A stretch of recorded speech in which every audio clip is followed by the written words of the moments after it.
Welcome back to True Crime Case Files, where we dive deep into the most chilling and complex cases. Today, we explore a murder that unfolded on a whirlwind wedding day, which took a shocking turn when the groom exposed his bride's trans identity in front of all their guests. What followed was a deadly confrontation, and the truth unraveling in the most unexpected ways. Brandon Whitmore was 32 years old, a rising assistant professor of political science at Ohio State University.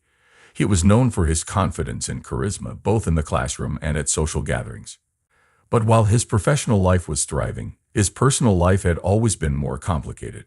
Brandon was impulsive, prone to temper flare-ups, and sometimes overlooked the warning signs in relationships. In early 2015, Brandon met Melissa Stanislav. She was a 28-year-old girls basketball coach at a high school in Columbus, Ohio. Their meeting seemed like fate, a chance encounter at a local charity event where Melissa had been coaching a team of young girls from underprivileged neighborhoods. Brandon was immediately drawn to her elegance and poise, and they struck up a conversation. From there, a whirlwind romance took off. They quickly bonded over their shared passion for sports, fitness, and education, and their courtship moved at lightning speed. Within a few months, they were planning a wedding. Their romance, though chaste and built on emotional connection, was not without its red flags. Melissa kept certain aspects of her life private, particularly her past. Brandon's friends noticed how secretive Melissa could be, especially when it came to her personal history.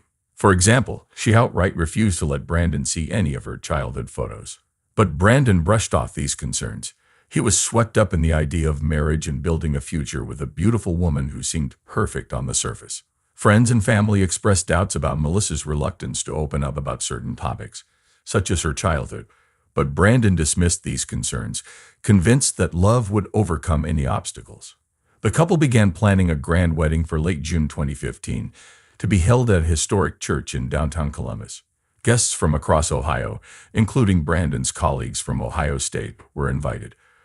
The wedding seemed to be on track to be a beautiful traditional affair, until the secrets that had been kept hidden beneath the surface began to unravel in the most public and tragic way possible. What should have been the happiest day of their lives would soon end in death. On the afternoon of June 27, 2015, at approximately 3:30 p.m., Brandon Whitmore's body was found in the men's restroom of the Trinity Episcopal Church in downtown Columbus, Ohio.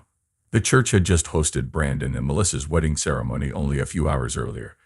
It was a small, intimate gathering, and guests were still milling about the reception hall when a groomsman, Greg Langston, noticed that Brandon had been missing for an unusually long time, over 3 hours. Concerned, Greg went looking for him and discovered the locked bathroom door. After repeatedly knocking and calling out to Brandon with no response, Greg, growing anxious, forced the door open. Inside, he found a gruesome scene. Brandon's lifeless body slumped against the toilet stall, his pants pulled down, and multiple gunshot wounds visible on his torso and crotch area. Blood had splattered across the bathroom floor and walls. Greg, in shock, stumbled back and shouted for help. Panic erupted as wedding guests rushed to the scene. Greg immediately called 911, his voice trembling as he described the horrific discovery. The paramedics arrived within minutes, but it was already too late. Brandon was pronounced dead at the scene. According to reports, Greg was visibly shaken but remained composed as he explained the situation to the first responders. The bathroom, now a crime scene, was cordoned off, and wedding guests, still dressed in their formal attire, were left stunned in disbelief as the joyful celebration turned into a tragedy. Columbus police officers arrived soon after. The initial reaction of those on the scene ranged from shock to confusion. Melissa, who had been missing for some time, became the immediate focus of attention as investigators worked to unravel the chaotic and violent events that had just unfolded. Columbus police arrived quickly at Trinity Episcopal Church after receiving the 911 call. Detective Ray Mathis, a veteran of the force known for his meticulous approach, led the investigation. Mathis and his team secured the crime scene, carefully examining the bathroom where Brandon Whitmore was found.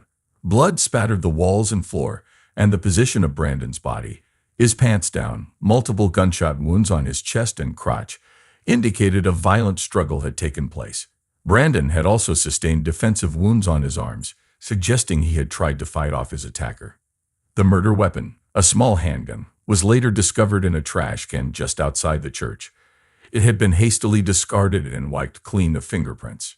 Detectives immediately began interviewing the guests, trying to piece together the events leading up to the murder. What they learned shocked everyone. Witnesses described a chaotic scene during the wedding reception, which had taken place shortly before Brandon's death. According to multiple accounts, Brandon had made a sudden and shocking outburst in front of the wedding guests. Just after the ceremony, during the reception toast, he had stood up and began screaming, "My bride's a guy," over and over again, pointing at Melissa. He went on to reveal that Melissa was a man and still had male genitalia, stunning the entire room. The guests were horrified as Brandon continued his public tirade, angrily denouncing Melissa for keeping her trans identity hidden from him.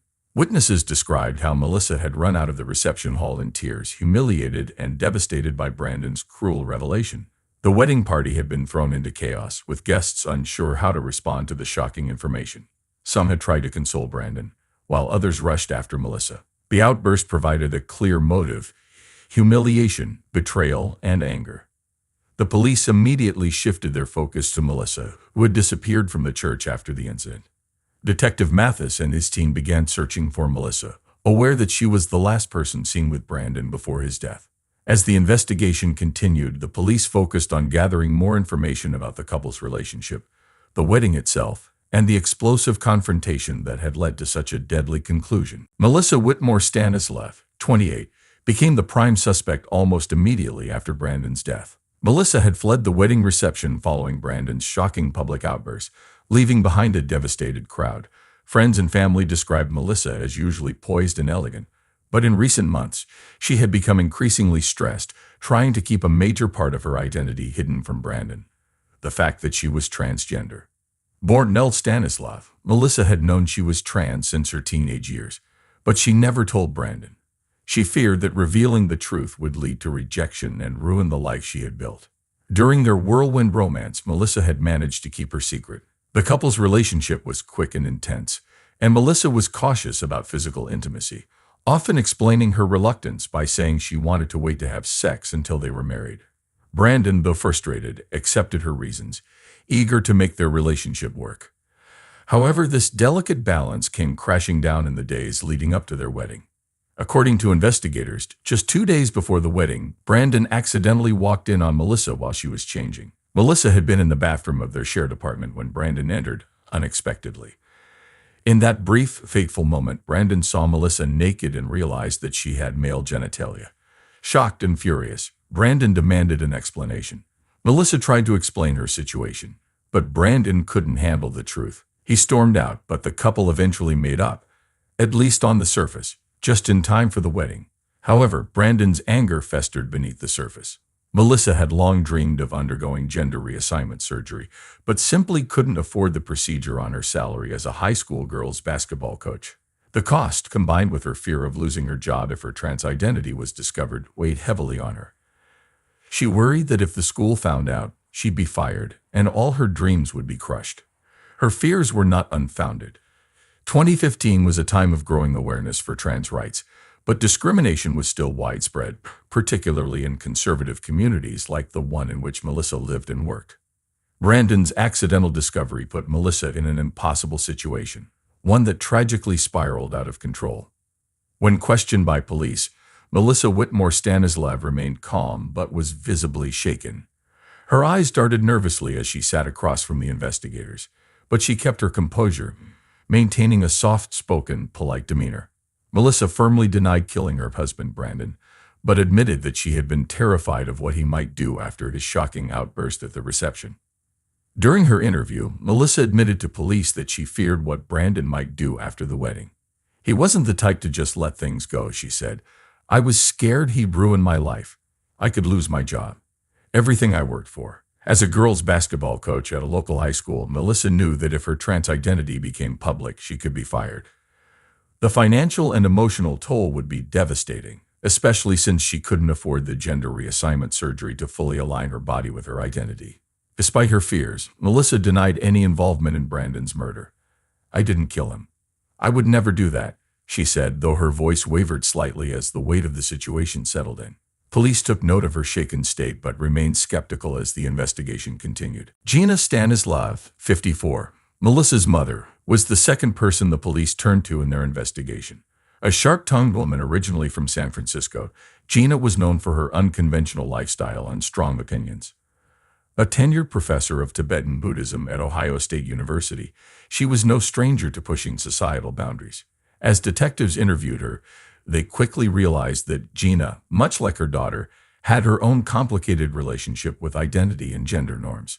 Gina openly admitted to investigators, quite candidly, that she enjoyed dressing up as a man and visiting gay bars where she would engage in sexual encounters with gay men, despite being married at the time.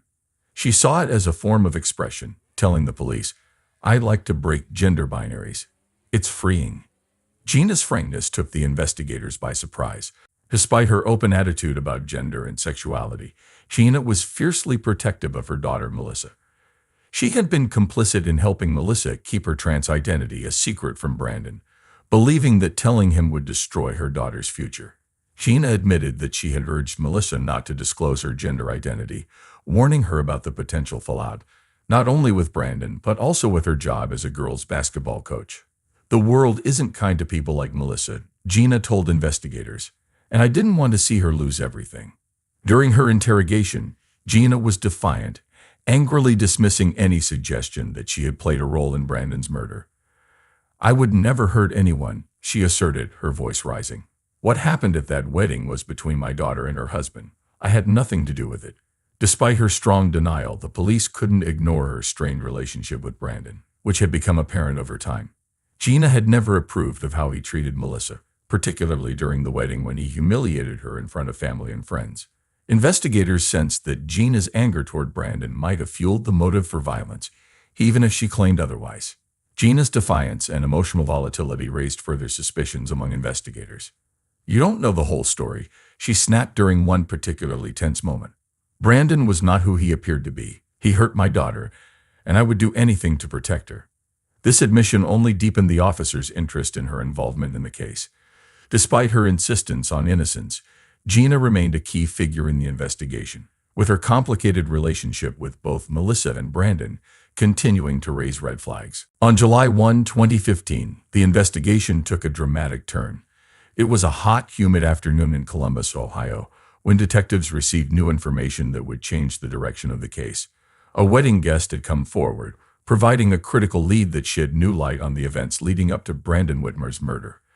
According to the guest, Brandon had been involved in an affair with his adopted sister, Chloe Whitmore, for several months before the wedding. This revelation shook the investigation and introduced a new layer of complexity. Detectives immediately shifted their focus. Chloe, 26, had always been close to Brandon, but no one had suspected their relationship had crossed such boundaries. The affair had been ongoing during Brandon's engagement to Melissa. In the days leading up to the wedding, Chloe had started feeding Brandon suspicions that Melissa was hiding something. Chloe had long suspected that Melissa wasn't who she appeared to be and had used her relationship with Brandon to dig deeper. Chloe's jealousy of Melissa, combined with her own strained relationship with Brandon, created a toxic dynamic that investigators realized could have played a crucial role in what happened on the wedding day. Chloe's betrayal had another layer. She had been using the affair to leverage control over Brandon. The two had grown more possessive of each other as time went on, and Chloe knew that revealing Melissa's secret could destroy the relationship. However, she hadn't anticipated Brandon's public outburst at the wedding. Her plan to keep Brandon close by controlling the information backfired when he lost his temper and humiliated Melissa in front of their guests. Detectives believe this affair provided the missing piece to understanding the twisted family dynamics. The stress, betrayal, and manipulation Brandon experienced may have pushed him over the edge during the wedding reception, leading to his shocking outburst. But the affair also brought Chloe under the microscope as a potential accomplice or instigator in Melissa's actions that night. This new evidence, combined with the testimony from wedding guests, gave the police a clearer picture of the events that led to the deadly confrontation in the church bathroom. Melissa's humiliation, compounded by the betrayal of Chloe's affair with Brandon, became the critical twist that reshaped the investigation. As the investigation deepened, detectives turned their attention to Chloe Whitmore, Brandon's 26-year-old adopted sister. Chloe, a free-spirited bartender who worked at a popular local spot, had always been known for causing drama within the family. Now, with the new revelation of her affair with Brandon, Chloe became a key suspect. When investigators brought Chloe in for questioning on July 2, 2015, she made a surprising confession. She had also had a brief affair with Melissa months before the wedding. Chloe, originally adopted from China, had always felt somewhat disconnected from the rest of the Whitmore family who were white. This feeling of being an outsider, combined with her freewheeling lifestyle, had led Chloe down a path of self-destructive behavior. During her interview with the police, Chloe admitted that she had struggled with alcoholism for years, a fact she had hidden from most of her family. She revealed that her drinking had fueled some of her worst decisions, including her entanglements with both Brandon and Melissa. According to Chloe, her affair with Melissa had started on a drunken night not long after Brandon and Melissa began dating. She described the relationship as brief but intense. It was during this affair that Chloe discovered Melissa's trans identity. Melissa, still pre-op and unable to afford gender reassignment surgery, had confided in Chloe about her struggles. Chloe claimed that while she had no issue with Melissa being trans, she realized how dangerous it would be if Brandon ever found out. Chloe's discovery of Melissa's secret became a point of tension, as she wrestled with whether to tell Brandon or keep quiet. As the police pressed Chloe for more details, she maintained that she had not been involved in the murder. She insisted that while she had fed Brandon information out of jealousy, she never intended for the situation to escalate into violence. Chloe expressed regret over her actions but appeared more concerned about the consequences of her own mistakes than about the murder itself. Investigators were struck by Chloe's nonchalant attitude during the interrogation. She seemed more interested in clearing her name than mourning the death of her brother. Still, her confession about the affair with Melissa gave police critical insight into the tangled relationships that may have contributed to the tragedy. Chloe's involvement, though indirect, made it clear that the dynamics within the Whitmore family were more complicated than they had initially seemed. On the morning of July 1, 2015, the police finally pieced together the puzzle that pointed to the true murderer, Melissa Whitmore. After days of investigating the tumultuous events surrounding the wedding, detectives determined that Melissa, in a fit of rage and humiliation, had killed her husband, Brandon Whitmore. The evidence had slowly stacked up, but it was Melissa's emotional state after Brandon's cruel outburst that finally led them to their conclusion. Brandon's public humiliation of Melissa, where he shouted, "My bride's a guy," repeatedly during the wedding reception, had been the final straw. Witnesses described how Melissa had fled the scene in tears after Brandon exposed her trans identity in front of their friends and family. What became clear to investigators was that Melissa, already overwhelmed with fear about losing her job as a high school basketball coach if her identity was revealed, snapped under the pressure of Brandon's betrayal. Brandon had retreated to the bathroom after his shocking outburst, and it was there in the church that Melissa followed him. What happened next was a chaotic and emotional confrontation. Investigators believe that Brandon, still furious and likely intoxicated, threatened to further ruin Melissa's life, sparking a heated argument. In a desperate moment, Melissa grabbed a small handgun she had concealed in her belongings. The confrontation escalated, and Melissa shot Brandon multiple times, leaving him to die in the bathroom. Defensive wounds on Brandon's body suggested that he had fought back, but the locked bathroom door indicated that Melissa had locked herself inside with him during the struggle. The murder weapon, hastily discarded in a nearby trash can, had no clear fingerprints, but it was Melissa's erratic behavior in the days following the murder that led investigators to focus on her. Friends described her as withdrawn, emotionally shattered, and on the verge of a breakdown. While Melissa had initially tried to distance herself from the crime, the police finally confronted her with the evidence on July 1. When officers arrived at her apartment to make the arrest, Melissa seemed resigned to her fate. She was calm and didn't resist. Her arrest shocked some members of the community, but to others, it seemed like an inevitable conclusion. The Whitmore family, still reeling from the public exposure of their personal secrets, had mixed reactions. Some felt relief, while others struggled to reconcile the tragedy that had unfolded. In the months following Brandon Whitmore's murder, the courtroom became a stage for the drama surrounding the murder trial of his wife, Melissa Whitmore Stanislav. The prosecutor, Joe Adams, 42, was known for his determined demeanor and strong courtroom presence. He painted a vivid picture for the jury, arguing that Melissa acted out of rage and humiliation after Brandon publicly exposed her trans identity on their wedding day. Melissa had motive, Adams stated during the trial. She was humiliated in front of friends and family. In that moment, she saw her life unraveling before her eyes. He presented evidence from the crime scene, including the gun that was found in a nearby trash can and Brandon's defensive wounds, indicating a struggle. The prosecution aimed to convince the jury that Melissa's emotional state was a key factor in Brandon's death, arguing that it was a crime of passion. On the defense side was attorney Morel Jennings Osobranco, 36, known for her calm demeanor and thorough approach. Jennings Oso Branco argued that Melissa was not a murderer but a victim of circumstances beyond her control. This was a tragic event fueled by deep emotional pain, Jennings Oso Branco claimed. She highlighted that Melissa fled the reception after Brandon's outburst, demonstrating her emotional distress. Jennings Oso Branco painted a picture of a woman who was terrified for her future and who had not planned to kill her husband. Throughout the trial, Brandon's family sat in the front row, their emotions visible. His mother, Linda Whitmore, was often seen dabbing her eyes with tissues, while his sister, Chloe, appeared distant and somber. The emotional weight of the trial was palpable as they struggled to come to terms with the loss of their beloved Brandon and the circumstances surrounding his death. After several days of testimony, the jury deliberated for just over 3 hours before reaching a verdict. The courtroom fell silent as the jury returned. Melissa was found guilty of second-degree murder, which shocked many who had hoped for a more lenient outcome given the emotional turmoil surrounding the case. As the judge announced the sentence of 15 years to life in prison, Melissa's reaction was one of disbelief. She sat still, tears streaming down her face, while her family watched in despair. Brandon's family felt a mix of relief and sorrow, believing justice had been served but mourning the loss of Brandon and the family they once had. In the aftermath of the trial, the lives of Melissa, Gina, and Chloe were forever altered. Melissa Whitmore Stanislav, now a convicted murderer, began her sentence of 15 years to life at the Ohio Reformatory for Women.